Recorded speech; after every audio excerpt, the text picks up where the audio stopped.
કેટલાક સંબંધો માટે શબ્દ નથી હોતા, એ તો બસ તારી ચૂપ રહેલી રાખડી જ બધું કહી દે છે.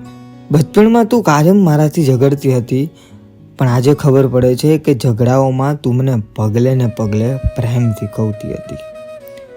તારો ગુસ્સો એટલો ભવિષ્યગ્રસ્ત હતો કે આજે પણ કોઈ મારી ચિંતા કરે કે કેમ, તારા સાદા સંદેશમાં શોધું છું. મેં ક્યારેય તને કહ્યું નથી, પણ રાખડી બાંધતી વખતે તારી આંખોમાં જે ભરોસો હોય છે ને, એ જ મારા માટે ભગવાનથી ઓછી પ્રાર્થના નથી. મને ખબર છે આજકાલ થોડા દૂર થઈ ગયા છીએ અને ફોટાઓમાં સ્મિત છે, પણ તારી રાખડી જોઈને મને મારા આખા બાળપણનો એક ઝળહળતો ખૂણો યાદ આવે છે.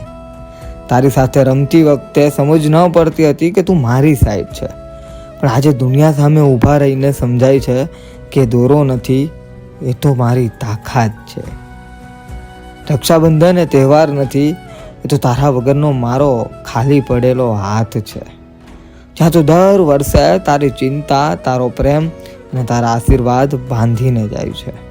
અને હું તારા ભાઈ તરીકે દર વર્ષે દોરીને ચોમાસાની જેમ જીવી લઉં છું. હેપી રક્ષાબંધન. શેર કરો તમારી વાલી બહેનને.